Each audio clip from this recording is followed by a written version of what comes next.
So yesterday I had a call with a couple. Let's call them Fred and Wilma. And Fred did most of the talking, so sometimes in this analysis, I'm just going to use the name Fred, so forgive me for that. I have about 4 to 5 calls a week with people asking me to find holes in their plan, not as a financial advisor, but as a friend, as a coach. Can you see if I have anything that you think I should study more? Not specific action, but just kind of look at it. Do-it-yourself retirement planning is fantastic. It's basically what I do. Mine's a little more complicated than that. I'll talk to you in a second on that. But making a plan in your basement bunker alone has high risk to it, and it's a high risk move that I'll talk about some specifics for Fred and Wilma, of what this has meant to them. So, as evidence, like I said, I have 4 or 5 phone calls a week. I find a pretty major error or oversight in every one of them. I'm not a smart guy.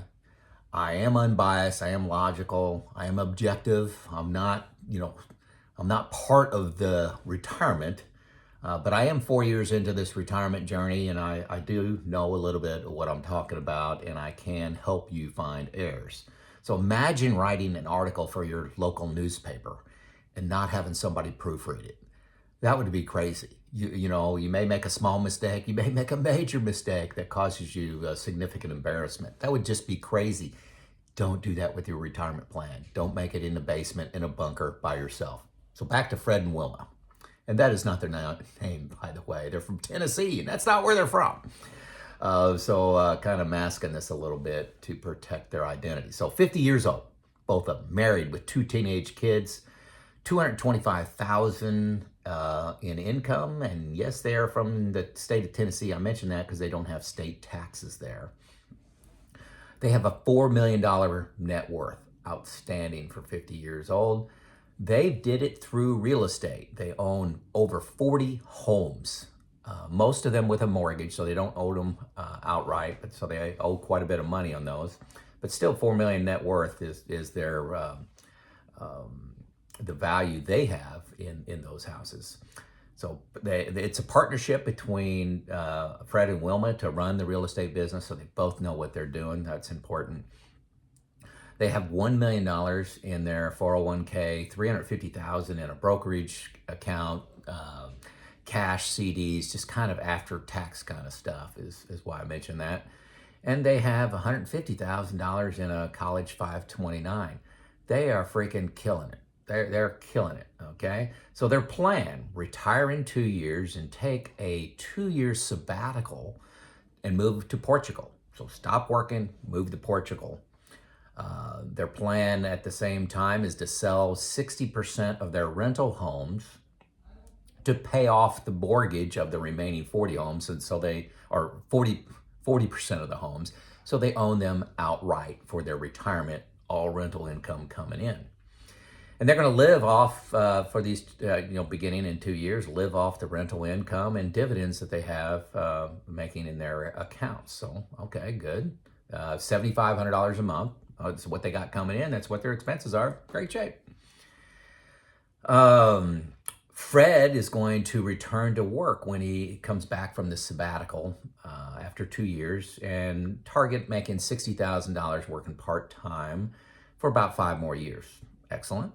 He's a high energy person, driver kind of person. That's why they together were able to get these financial results, and he doesn't see that drive stopping. He's going to need some outlet. Fred proceeded to show me pages and pages of spreadsheets mapping out the next 20 years, minute details. When he's taking Social Security, inflation variables, expenses, returns on assets for different asset classes, all the stuff, just amazing detail. They pay very little in taxes because of the depreciation of homes. When they factor all that in, they're just paying, say like $1,000 in taxes, doing everything legal, but paying very little on that high level income. These guys are winning and got a great plan going forward. but do they have some errors? Yes, I'm going to detail 4. Number 1, taxes. Okay, Fred in his spreadsheets had very low estimates of income. The biggest gap was Social Security. I noticed that Social Security had like $30,000 a year in there, and I'm going like, boy, I would think with the two of you, you'd have a lot higher than that. And he goes, oh, I'm not including my wife's in there just to kind of, hedge my bet and, provide low numbers just to ensure I have a plenty of money for retirement. And I said, well, that's painting a false picture for your taxes. Your taxes, not in this year, but as in the future, what are your taxes going to be if you're lying on your income? Like I said, the biggest gap was Social Security, but also on bonuses that he was going to be receiving, and interest rates. He was just hedging his bet, giving some ultra low numbers. I said, you can't put together a model of retirement and have false data in there. You will make different tax decisions. If you could make different tax decisions is probably a more accurate statement.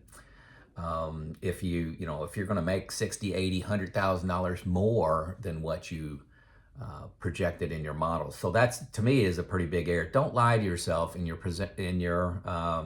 picture, in your spreadsheets. Don't lie to yourself. You're going to make bad decisions, even on the low side, and you're trying to do the right thing, which seems to make a lot of sense when you're working. When you're working, you say, hey, I'm going to make $150,000 a year, and you bring in 200. What's the big deal? What's the big deal? It's all upside, and you feel good about that. But in retirement, that can be a big mistake when it comes to taxes. Okay, so error number 2, I asked Fred about the selling of these homes. I'm not a real estate expert. That's not my area of expertise at all. But I said, hey, you're going to sell these homes to pay off the mortgage on the remaining 40% of homes and own them outright.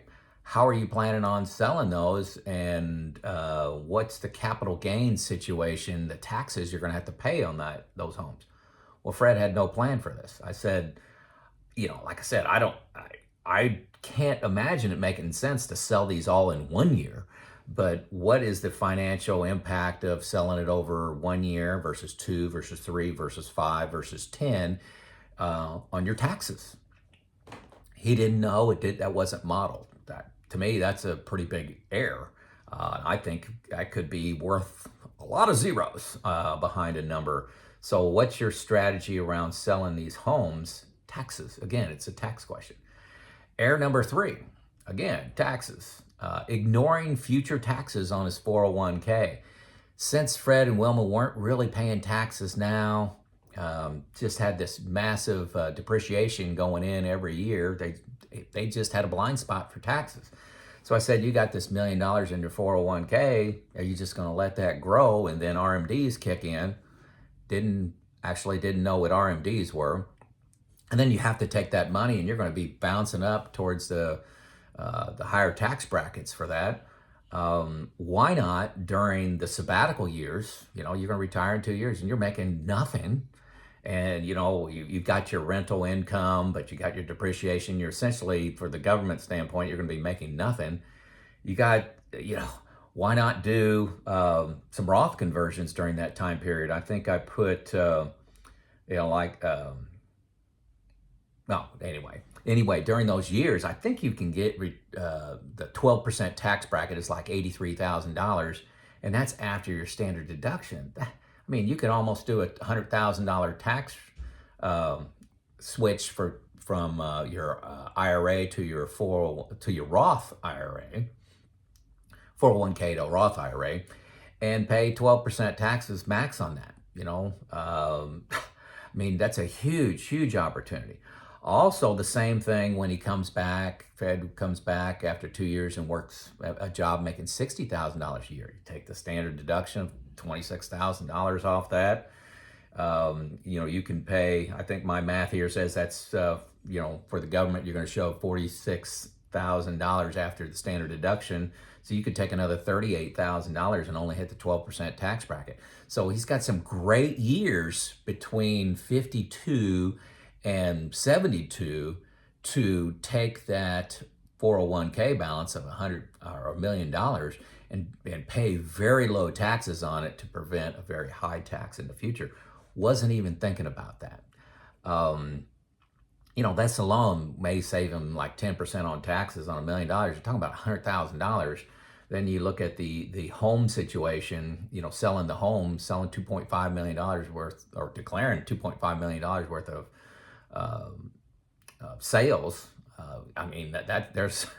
That's going to be huge income. And think about that. This awareness may save him between $100,000 and $200,000. These are his numbers, $100,000 to $200,000. So, and error number 4 is, I asked him, hey, I didn't see anything about a HSA. And he said, I've heard of what an HSA is. Can you explain it to me? I'm not using one. And I said, it was a health savings account. He's eligible for it based on his health insurance. And I said, it's your greatest asset out there. Goes in tax-free, grows tax-free, comes out tax-free. I said, you got to be doing this, So something that he wasn't looking for tax deductions when he has all these homes and depreciation and interest and all that kind of stuff he's paying. But now that he's going in, transitioning into retirement, all these things become a big deal to manage your taxes. So again, just $100,000 to $200,000 worth of value that Fred estimated. Folks, I get it. Finances are private. Everybody's working them in their bunker, in their basement. You got to get a second opinion. You got to figure out how to get a second opinion. You can use a financial advisor. For a lot of people, that's a good decision. Meet with a tax accountant. That's a good decision. Get a investment group, close friends where you can do intimate sharing, where they can point out errors. It's not that they're any smarter. It's just that it's a second person that's unbiased, not drawn into all the details of every cell in your worksheet, and can point out errors like this. I promise you, I have errors in my plan. You have errors in your plan. You don't want a retirement surprise. I use my retirement group. I have a financial advisor that's provided for me since I have over a threshold amount of money. It's not a full functioning financial advisor, but a financial advisor I can run things by and questions by, and it looks at my plan for no cost to me. Again, I promise you got errors. Don't do this alone. This is huge. You will make mistakes. You just don't want those mistakes to have a whole lot of zeros around them, So, hey, folks, please, if you're making one of these errors, hey, let me know in the comments. If you got a new error that you discovered, let me know in the comments. If you got a method to not making errors, what is your process for not making errors in your financial plans? Let me know in the comments. Others read those comments, okay? That's what this community is about sharing, about helping others, and have an epic retirement journey. As always, let me know in the comments where you're from. I love knowing where you're from. This is Joe out.